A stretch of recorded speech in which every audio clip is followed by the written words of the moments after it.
Assalamu alaikum. Ардактуу биздин YouTube көрүүчүлөр, кандайсыздар? Амансыздарбы?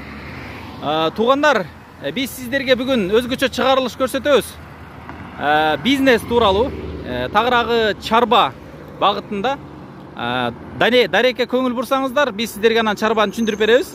Биз турган көчө бул Ош-Бишкек жолу, тагыраагы Бишкек менен Сокулуктун ортосунда турабыз. Сиздер машина базарга келесиздер, Бишкектен чыкканда, Баян Антоновкада Рио Муна базары. Андан бери өтсөңүздөр пост ГАИ келет. Пост ГАИдан бери 2 километрдей өтөсүздөр. Ушул бөлүктү көрөсүздөр туугандар. Сокулук жака өтүп кетпейсиздер.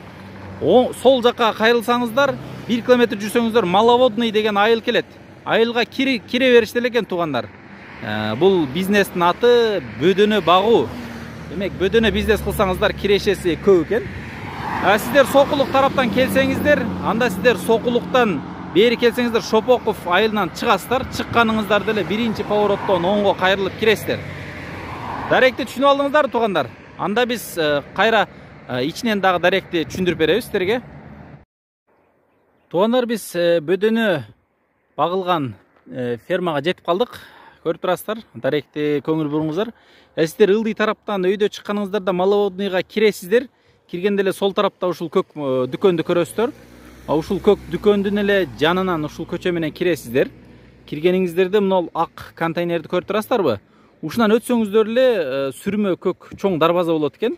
Ошол дарбазанын ичинде экен ферма. Эгерде сиздер бул көчөдөн өйдөгө чыксаңыздар, бул поезд жол келет экен, поезд жолдон өйдө чыга берсеңиздер Кызыл Туу, бул жагында Кунту, Шалта деген айылдар, андан ары 4-Көрө больница, Селекция жактарга өтүп кетесиздер. Эгерде сиздер өйдө жактан келсеңиздер, анда поезд жолдон өтүп эле сразу эле оң жак тарапка буруласыздар. Бир 150 метр жүрсөңүздөр эле бөдөнө баккан ферма ушул жерде экен. Даректи жаттап алдыңыздарбы туугандар? Туугандар, биз бөдөнө чарбасына келип жеттик. Азыр эле көрсөткөн ушул көк дарбазадан кирип эле түздү карай, чыгышты карай эле баса бердик. Бул чоң короо экен. Ушул зданиясында биз айтып жаткан ошол бөдөнөнү Мирлан деген байкебиз багат экен. Биз азыр сиздерге кирип кененирээк маалымат алып беребиз. Жана бөдөнө деген эмне, кандай пайдасы бар, кантип баштаса болот, бакса кандай болот, кирешеси кандай, ошолорду сиздерге сурап беребиз. Мына киргенде эле Мирлан байкебиз бул жакта иш кылып атыптыр. Азыр биз иш үстүндө сиздерге тааныштырабыз. Ассаламу алейкум. Алейкум ассалам. Келип калдыңыздарбы? Мирлан байке, кандайсыз? Жакшысызбы? Иштериңиз жакшыбы? Кудайга шүгүр. Чарбаңызга береке. Рахмат, бирге Бул болсун. жерде бир чакан десек эми бир аз азыраак болуп калат. Орточо бир чарба баштапсыз да, машалла. Сонун экен. Бизге эң кызыктуусу бул башка формат болуп атат. Себеби баягы тоок баккандарды, эми жаштыгыбыздан тоок багып көрдүк. Жаңы формат болуп атат. Үндүк багып көрдүк. Эми бөдөнө кандай экен деп сиздин чарбаңызга келип калдык. Туугандар, бөдөнөлөр көрүп турасыздарбы?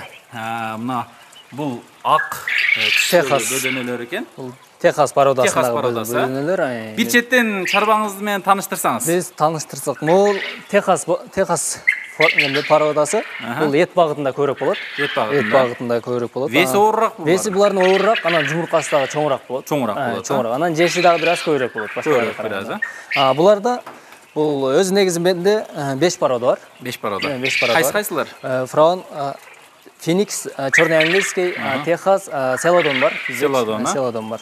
5 порода бар экен. Булар моолор аралаш. Себеби булар чөжөсүнөн бирге чоңойгон. Бирге ачылып бирге чоңойгон, бири-бирин чокуштайт, дейт. Эгерде ак төлкө ак болуп туруп, Техас болуп туруп, башка породаны салсаң чокуп салышы мүмкүн. Чокуп калышы мүмкүн. Булар характери жапайыраак келеби бир аз? Характери анчалык деле жапайы эмес, бирок адам канчалык деңгээлде үйрөнбөйт булар. Үйрөнбөйт. Тоок окшоп жем чачып кайра кирбейт деңиз. Только клеткада кармаш керек. Клеткада кармаш керек. Сонун экен. Анан булар бул уже жапайы сыяктуу да. Тоок окшоп мындай жөн обычный жерде жүрө алышпайт.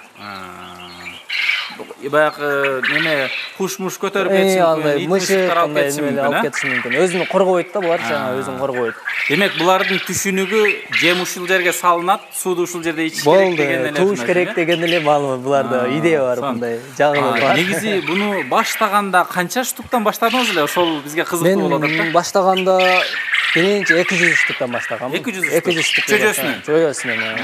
Сонун. Чөжөсүнөн баштаганмын. Учурда канча штукка жетип калды азыр? Бул жерде азыр 2000дей жумуртка туга турган бөдөнү бар. Анын 1,5 миңдей чөжө бар бизде азыр. 1,5 миңдей чөжө бар. Сонун экен. Караңыздар туугандар, мындай местасы деле тыкан, караган условияны деле негизи эринбей ушул условияны түзүпсүз да. Негизи бул эми кандай условияда кандай болот экен? Кызыккандан кийин бул акчасы деле жакшы да мынча. Акчасы деле жакшы да. Ошо ягын айтпайсыз. Ошо ягы да кызыктырат да адамдычы. Булар азыр эми кечиресиз. Азыр эми эгерде сыр болбосо, канча киреше тапса болот ушу менен? Эгерде 200-300 бөдөн алсаңыз, күнүнө 500 сом, 600 сом пайда таап турса болот. Жемден сырткары. Жемден сырткары бар. Буну караш эң оңой. Эртең менен жем саласың, бир обедте калсаң 3 немеге көндүрсөң болот. 3 жем салганга алсаң, 2 жол салганга көндүрсөң болот. Жемин эле саласың болду. Жумушка баратып жем салып коюп, кайтканда кайра жумуркасын алып коесуң. Анан бул жерде постоянно багыкканда суусун жаш караш керек. Эң башкысы суу, анан жем. Булардыкычы. Биз могу суу 40 кг, 50 кг чет. Биз чоң бачок эле коюп койгонбуз. Өзүн-өзү толтуруп турат. Бачогуңуз кайсыл жерде? Бачок бул жакта кичине биигирээкте турат, напор менен бул жакта турат. Уровень менен түшөт экен да суу. Уровень менен напор. 1 тонналык идиште. Анан буларга ар бирине келет. Булар ар бирине өзү келип турат. Ичкен сайын өзү толуп турат. Ар бирине. Анан булардын жумурткаларын айта турган болсок, 12 граммдан 17 граммга чейин болот. Веси салмагы. Сонун экен. Техас чоңдордуку 10, 15, 16, 17 болот.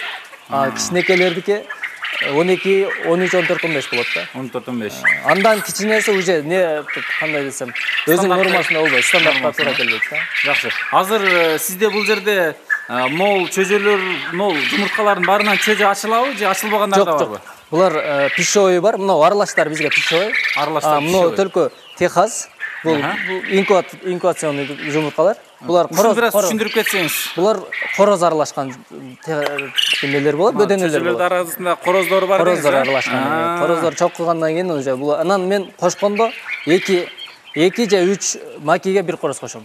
Чтобы ачылышы бир аз 100%ке жакыныраак болсун депчи, 90-85%ке. Демек, семьясыны 3 мекишке бир короз кошсо, жумурткасынан чөжө чыгыш процент жакшы болот. Өтө сонун. Анан пищевойлорчу? Пищевойлор булар айырмасы жок. Буларга короз кошулса деле, кошулбаса деле айырмасы жок. Булардын максаты тууш да. Тууш. Эгер аштырам десең короз кошосуң, аштырбайм десең короз кошсоң деле, кошпосоң деле боло берет. Анан жесең боло берет. Жесең бирдей боло берет. Жесең даамы да бирдей, калориясы да бирдей. Калориясы да бирдей болот. Эмне, менде бир кээде ушундай суроолорду угуп калам. Мисалы, фабрикадагы тооктор короз жок эле туй берет, буларга дары-дармек берет, ошон үчүн туйт деген ошол кандай? Мисалы, короз жок болсо кантип жөн эле туй берет? Же буларда инстинкт барбы? Булардын инстинкти бул жумуртка туу. Айырмасы жок, короз барбы, жокпу? Короз болсо чөжө чыгат анан жумуртка. Бул жем обычный эле жем. Обычный жем. Неден составтары основной? Бул 12 составтан турат. Бул жем составын өзүм айтпай эле коеюн. Жакында өзүбүз дагы жем чыгарган атабыз, буюрса. Жем чыгарган. Ошол өзүмдүн клиенттериме, темелерине 12 состав болот. 6 составтан өйдөсө жакшыраак пайда берет. Жакшыраак пайда берет. Анын ичинде жүгөрү, арпа бар жок болот. Ичинде витамин өзүгө пайдалуу бардык нерсе болот. Жумуртка туусуна, эт байлоосуна бардыгына жакшы болот. Анан бул бөдөнү өтө тез көбөйткөнгө мындай ыңгайлуу да. Канча күндө ачылат чөжөсү? Бул 17 күндө бардык салган күндөн 17 күндө ачылат дагы. Ошол ачылган күндөн баштап 40 күн, 45 күндөн жумурткага алды кирет. Уже кире баштайт. Алды кире баштайт. Уже 2 ай дегенде полный кире баштайт. Кире баштайт, барды кире баштайт. 10 мекиш болсо арасында 2 айдан кийин уже толук жумуртка кирип калат деңиз. Эгерде ачып сразу бастырып көчөсүнөн алып туруп 40 күндөн кийин бастырып баштай, жумуртка туугандан кийин бастырып баштаган болбойт. Ошондой бар. Ошондой дагы бар. Себеби булардын жанагы уруктугу өзүнүн нормасына келиш керек да. Демек, бөдөнө жетилиш керек деген жакшы. 2 айдан кийин анан өзү инкубаторго пайдалансаң болот. Сонун. Эми муну баягы чарбагерлер айтып атканыңызды түшүнүп атат негизи. Өтө жаш деле чөжөнүн жумурткасын койбош керек экен да. Бекер эле убакыт кетип калат. Бул чөжө, бул да ачылып чыккан чөжөлөр. Бул бир жумалыктан бир аз өткөн чөжөлөр бар. Бул жерде ачып көрсөңөр болот. Бул жерде тиричилик полный ход кетип аткан турбайбы? Жем ушундай астына эле салып коесуңар. Жем астына эле. Себеби булар кичине чоңоюп алгыча астында салып турбасаң, булар шпагатка отуруп калышат да башындачы. Жем дагы кубат болот. Жем кубат болот буларгачы. Градус ушундай болуш керек-пи? Градус 30-дан 35ке чейин турса жакшыраак болот. Бир 10 күндөн кийин. Каждый 10 күн 30 күнгө чейин азайтып туруп 30 күндөн өткөндөн кийин градус алып салсаңар болот. Бизде баягы чөжө балдарыбызга кызыгып 13 штук чөжө алып келсек эле көчөгө койсок өлүп калат. Өлүп калат, ал болбой калат. Демек температура менен туруш керек. Температура менен туруш керек. Даже тооктуку деле ошондой да. Любой эле чөжөнү температурада сакташ керек. Мындар көрүп турасыздарбы, бул условия негизи керек экен да. Биз ошол клеткага эле коюп эшикке чөжөнү коюп койсок, 2 күндө, 3 күндө өлүп калат да. Анан могу чөжөсүнү бакканда жакшы өзүнүн витамин менен бериш керек. Биз 30 күн полный суусундукка витамин аралашып турат.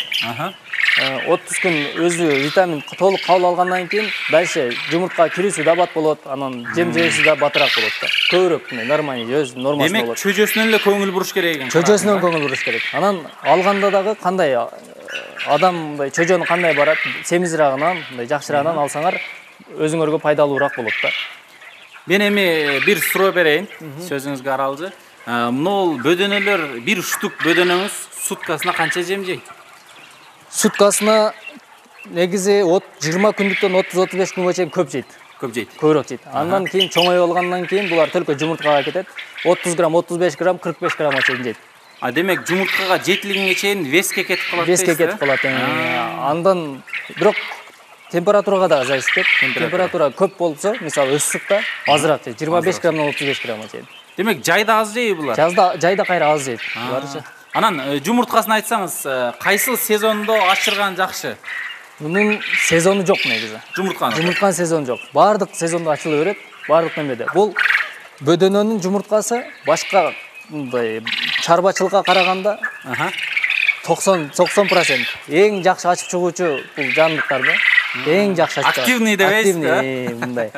Шустрый да. Мындай арада жумуртка, мисалы, могул арада мисалы дары-сары бересизби же мындай табигый суу менен элеби? Суу менен, анан жөн гана витамин, анча-мынча витамин салынып турат.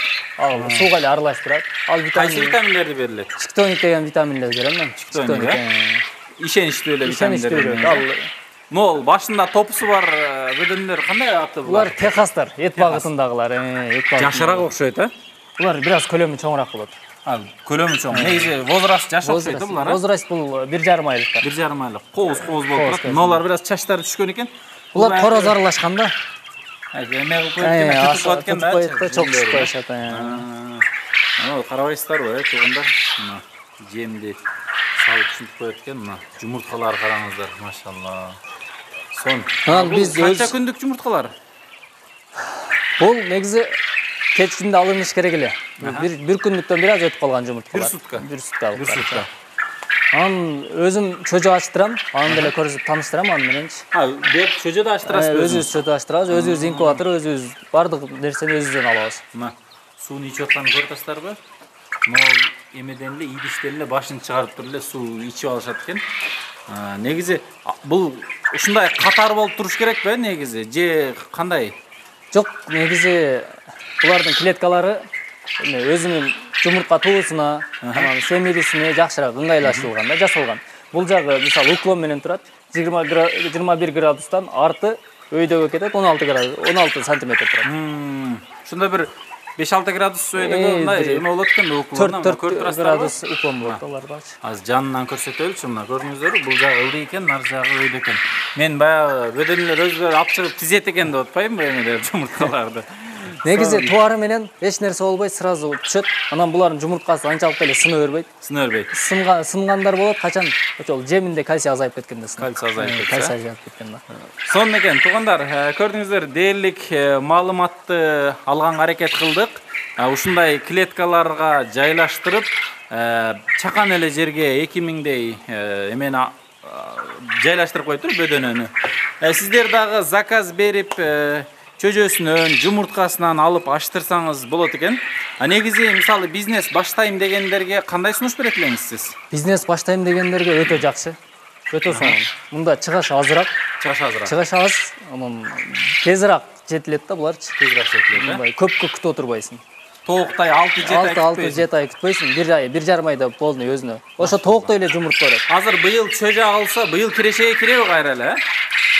Бул ошо 1,5 айда киреше кирип баштайт. Ачып баштагандан баштап 1,5 айда кирешеге кирип баштайт. Мисалы бизнес баштайм дегендерге кандай насаат берет элеңиз? Канча штук бөдөнө алып баштаса, мындай багалат дегендейчи, киреше кирет дегендей.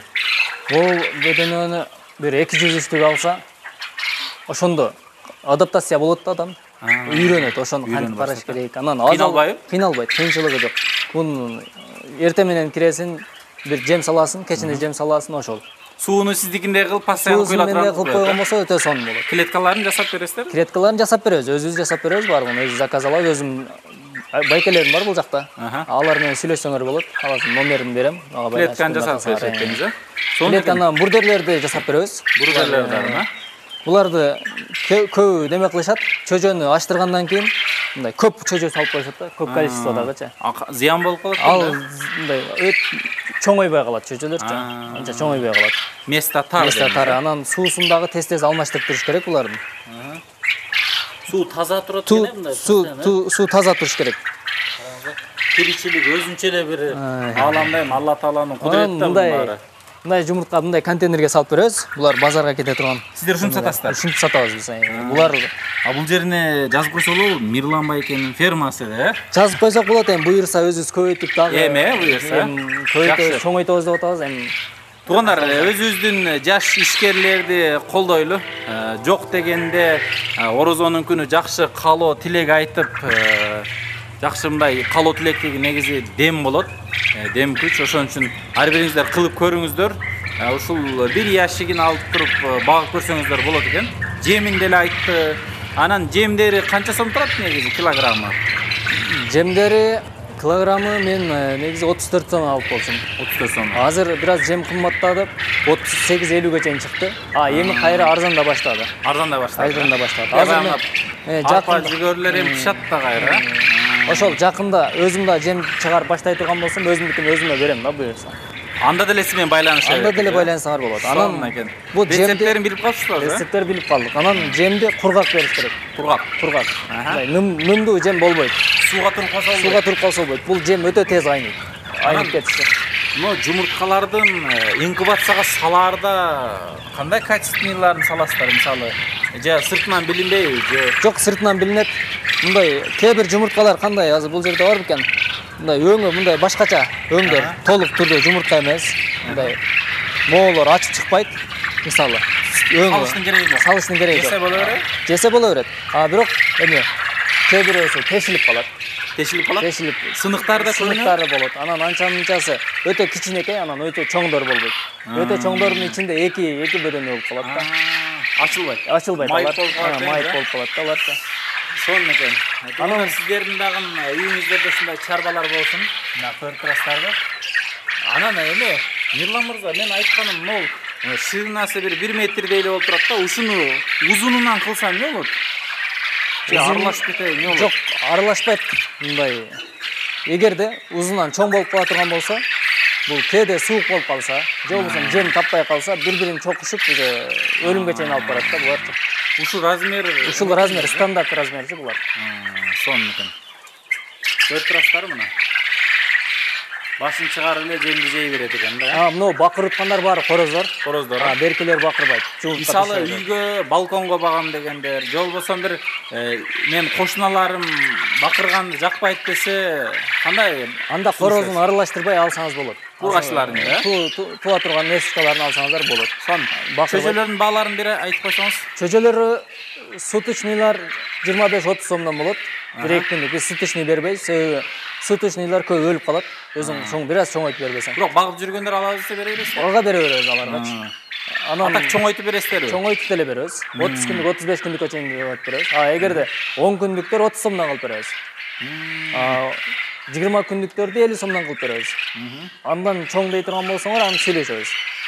Пищевой менен инкубациялық жұмыртқаңыз бағасычы? Пищевой 4,5 сомдон. 4,5 4,5 сомдон ар бир штабы. Булар инкубаторлар 7 сомдон 8 сомдон. Инкубатор сыйында жесе боло берет. Инкубаторун жесе болот. Эч кандай айырмасы жок. Айырмасы жок. Просто буларга короз аралашкан. Жұмыртқасынан чөжө чыгат. Жұмыртқасынан чөжө чыгат. Булар пайдалуураак. Көбөйткөнгө жакшы да. Негизи бөдөнөнүн эти кандай негизи? Жеп турасыздар. Бөдөнөнүн этин айтып түшүндүрө албайсың. Айтып түшүндүрө албайсың. Таттуу. Таттуу, анан пайдалуу. Көбүнчө кандай кылып жеген жакшы? Сууга бышырыппы, кууруппу, шашлыкпы кандай? Айырмасы жок. Курдак кылып жесең деле болот. Таттуу. Таттуу, өтө сонун болот. Анан жөн гана пловко кошуп койсоң деле башкача даам берет да. Эме, мен да бир 4-5 бөдөнөн алып барып союп жейт окшойм, а? Союп жесеңиз болот. Азыр Буюрса. Ар бир нерсеге тамактын аралаштырып, андай жумурткасын да кошуп көрүңүз. Жумурткасын да кааласаңыз берем азыр. Пловко бассаңыз укмуш деңиз, а? Укмуш сонун даам берет.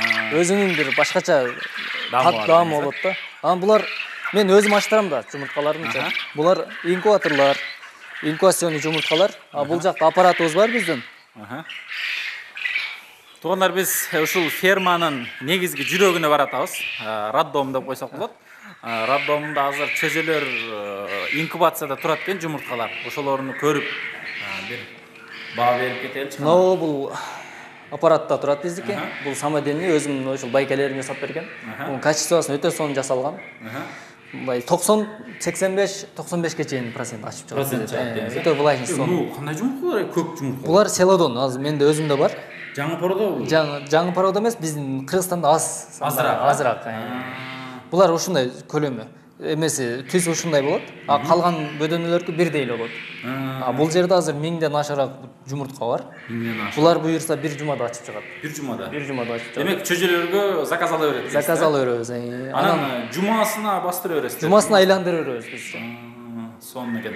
Бул инкубаторго канча жумуртка батат негизи? Бул негизи 2300 2,5 чейин батат негизи. 2,5 чейин. Муну биз себеби бөлүп кылбасак аякка биз өзү жеткизе албай калабыз да, биз өзүбүз место жеткире албай калабыз. Ошон үчүн алмаштырып турабыз. Баарын түшүнөсүзбү мунуларны? Бул температура 37,7де туруш керек, 37,4дөн ылдый түшпөш керек. Влажность 50де туруш керек. 50де. Бул 15 күн сакталат мында. 15 күндөн кийин бул аппаратка өткөрөбүз. Бул аппаратка бул инкубатор мону көрсөтсөңүз да. Бул уч менен салынган, көрсөңүздөр баары. Жумуртканын учу жагы кыйга менен учу салынган. Себеби бул өзүнүн кандай десем жолдору. Ичи ысык экен аябай. Ичи ысык, дайым ушундай температурада турат. Бул бүт механизмдери өзү которобу буну? Өзү ушул көрдүңүз, эшикти ачып турганыбызга уже сигнал берди. Бул эме уже автоматически. Автоматически, уже бирөө урдуп атат дегендей кылабы жумурткаларда. Бул потеря болот да, воздухчу жана влажность. Анан каждый 4 саатта аралаштырып турат. Нар жака 45 градус. Кантип айланат? Мындай көрсөк болобу? Көрсөңөр болот. Туугандарымда баштады, караңыздар. Трос эме цеп айланып баштады.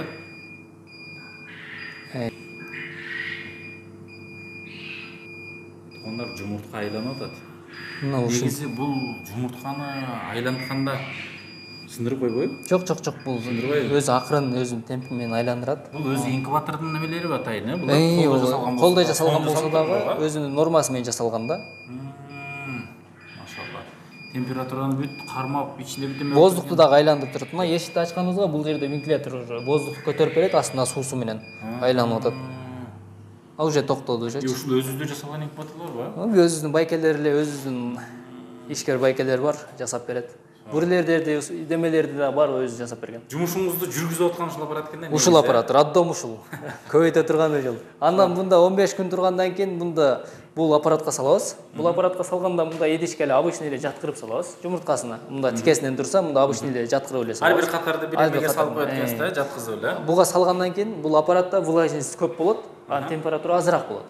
Булар силерге деги инкубациянын жолунда үйрөтүп атат. Үйрөнүп алсаңыздар болот экен. Негизи бул инкубатордун баягындай оригиналдары, баягы кандай десек, заводскойлордо эле бар, а? Заводскойлордо эле бар, полуавтомат бар. Кээ бир адамдар бир эле инкубатор колдонот. Бир эле. Мону токтотуп коет дагы, влажностьти көтөрүп коет. Сизде эмнеге андай кылбайсыз? Мен тез мындай тез айландырып аралаштырып конвейерный кылып айландырып турам да. Азыр мен мисалы 3-4 күндөн кийин бул жагына салам. дагы бир миңди. Бош орундуктар. Бош орундурга миңди салам. Бул бир жумадан кийин ачылгандан кийин буга салам. Менде токтоп калат да, что токтош үчүн. Процесс токтош керек да мендечи. Сонун экен. Туугандар, сиздер дагы бир белди байлап, бир аракетти кылып, ушундай жумуштарды кылып көрүңүздөр. Кайсыл жерде болбой эле бул байкебиз деле ушул Кыргызстанда туруп эле ушундай жумуштарды кылып атыптыр. Негизи Кыргызстанда эми өнүгүп келаткан бизнес буюрса. Булар негизи дегиле бул тоок чарба, бөдөнө чарба, инкубатор, жактар эми бизге мындай өнүгүп келатат чынында, Эми элибиз көнүп, эми жеп мындай мунун пайдалуулугун билип, канчалык деңгээлде бизге пайдалуу. Мирлан мырза, сиздер мисалы бөдөнө алып, постоянно иштешип жүргөн клиенттериңиз да барбы? Мындай кандай эме дешет? Алардан да бир прибылга чыккан эмелер да барбы? Эми биз өзүбүз кеңеш беребиз. Мындан алгандарга өзүбүз кеңеш беребиз. Алар уже биз до конца жумуртка кирип базарга сатканга чейин биз өзүбүз жардамдашып турабыз. Кандай кыл, эмне кыл депчи. Кээ бирөөлөр бар, бир аз кандай түшүнбөй алып алышат. Менден башка эми өзүнчө алгандарчы. Уганда чөжөсүгө алгандан кийин өзүнүн жемин бербей, өзүнүн градусун кармабай, өзүнүн витамин бербей, нормаларын сактабай эле бузуп, бир 3 ай 4 айга чейин жумуртка туулбай жүрө берет да, бөдөнөсү үчүн. Сонун экен. Сыр болбосо 2-3 күндө бир жумуртка сатам дедиңиз. Канча штук жумурткадан негизи же заказга карап сата бересизби? Биз заказга карап сата беребиз. Азыр мен сатылыкка чыккан күнүгө бир 900-800 жумуртка чыгат. Күндө? Өзүңүз бастырганга да алып каласызбы? Бастырганга алып калабыз да, андан сырткарычы. Албасаңыз өзүңүз жумушуңуз токтоп калат дейсиз. Өзүбүз жумушубуз токтоп калат, өзүбүз айландырып турушубуз керек. Анан этке дагы союп сатабыз, чөжөлөрүн. Сонун экен. Негизи сиздер дагы баштап көрүңүздөр туугандар. Бул жол жобосун айтты. Негизи бул байкебизден алсаңыздар бүт үйрөтүп, жумурткасын кайра сатканга чейин үйрөтөт экен. Эми баягы жумурткасында проблема жок дедиңиз да bunun? Жумурткасынан круглый год. Круглый год, спрос бар. Кыргызстан ичинен эле артпайбы? Кыргызстан ичинен артпайт вообще. Артпайт, сонун экен. Туугандар, биз Мирлан мырзанын бөдөнө чарбасын көрсөттүк. Ак жол тилейли, береке бул чарбасына. Негизи өнүгүп өсө бериңиз. Эмкиде дагы бир жолу чакырганыңызда конок болуп ушул жерде толтура бөдөнө учурунда келели. Көбөйтөбүз деп атабыз, эми ушудан дагы 2-3 ряд кошуштурам. Машалла, анда өтө сонун болот экен. Абасы да таза, сонун жерде экенсиз. Анан мисалы шаардын ичиндеги же болбосо мисалы шаардын ичиндегилер ала турган болсо, мындай жыттанып эме болушу кандай? Негизи мен 2 күндө бир тазалап турам. Жыттанбайт деле алар. Бирок азыр нерде көп деле жыт жок. Жыт жок. Анан мен помещениям чоң. Мындай анын бөдөнөгө өтө деле жарыктын кереги жок. Өтө жарык болсо деле мындай стресс кармап калат. Стресс кармап калат. Сонун. Анан бул тоокко окшош капризный деле болбойт. Капризный эмес, оорубайт. Эч нерсе болбойт булар. Главное ошо жеминин суусун карап турсаңар эле. Тиги час болгон окшойт да, что-то мындай күн чыкпай калыш да, уктап атабы дейм Бул өзү негизи тынч эле болот. Тынч Просто адам келгенде уже ызы чуу болуп баштайт да. Мына шум болгондо ызы чуу болуп баштайт. Азыр көрсөңүздөр болот, азыр барганда уже бакырып башташат буюрса. Барганда бакырат, Хозяин деп бакыргандай болот экен да ошондо, Онда акырын баштап атат. Жумурткаларын ушинтип тизилип чыгат экен. Туугандар, биз анда бул байкенин ишине тоскоол болбойлу. Биз да видеону жыйынтыктайлы. Бул жерде негизи ошол мээнет керек экен, эрк керек экен, ушуну карап өстүргөнгө. Сөзсүз түрдө бизнес да кылса болот дейт. Сиздер эгерде жаккан болсо, каналга лайктан кошуп, лайктан басып, комментарияларды жакшы каалоо тилектер сиздерден күтүп калабыз. Алыс жакындан көрүп жаткан туугандар, аман эсен болуңуздар. Бар болуңуздар дегендей, барыңыздарга ушундай жакшы жумуштар, жакшы эмелер насип кылсын. Негизи бая жаш балдарга деле ушундайды кылып берип коюп, жемин берип, мисалы нар жагында кичинекейирээк клеткаңыз турат. Ошолордо бая телефонго караганда ушундай бир жумуш менен алек болгондо эле жакшы окшойт негизи. Өтө сонун. Анан бул айта кетейин, булар жаш балдарга, азыркы биздин келечектеги балдарга көздөрү бая телефон карап, телефон көп карагандыктан көздөрүнүн бая карасы чоңойгондорго, бул көздүн көрүүсүнө өтө жакшы жумуш. Кальций көп. Анан этин дагы жесең, жанагы ууланган адамдар болот, ошолорго өтө пайдалуу, эти тазалайт. Сонун. Негизи мындай тыкан жакшы жаныбар болот экен, мындай өжөр жаныбар болот экен. Эми жакындан эми көрүп атабыз. Азыр мына көрдүңүздөрбү? Булар Тынч болсо бир тынч болуп калат. булар но ряттагылар 7-8 айлыктар. 7-8 айлыктар. 8 айлык болсо деле меники жумуртка берип атат да. Берип атат. Берип атат. Демек 1 жылга чейин бере берет экен да. Менде өзүнүн потогу менен бул 8 ай, 5 ай, 4 ай дегендер кеткен да ар жакка. Жаңылап турат экенсиз да. Жаңылап айландырып турам да. Сонун экен. Тургандарын. Туугандар, биз видеону аяктайлы. Сиздер ушул Мирлан байкенин чарбасын көрдүңүздөр. Буюрса дагы бир конок болуп келебиз. Сөзсүз түрдө чоңойтконубузда. Анан буюрса кафелер, бир ресторандар болсо, эт менен иштешкенге дагы бул байкебизде мүмкүнчүлүк болот экен. Ошолорда бир айтып кетсеңиз, этти мисалы канча количествода же ал ар бир кафенин спросуна карап болобу? Спросуна карап боло берет. Биз өзүбүз деле неме кылабыз. Анан биз кафелер ар кандай эттин салмагына карап заказ берет да мисалы. 200 граммдык дейттер, 180 граммдык, основной 180-200 граммдыктар кетет. Өтө чоң, өтө семирген эмес. Алар 180 граммга дей турган болсоңор, булар ачылган күндөн баштап 50 күндө уже даяр болуп. 50 күндө сойгонго даяр болуп. Баягы бройлер тооктой эле болот экен да. Ошондой эле болот. Тез жетет экен да. Бат чоңоет. Чыгашасы аз, кирешеси көп бизнес издеп жаткан болсоңуздар, ушул бизнести дагы көрүңүздөр.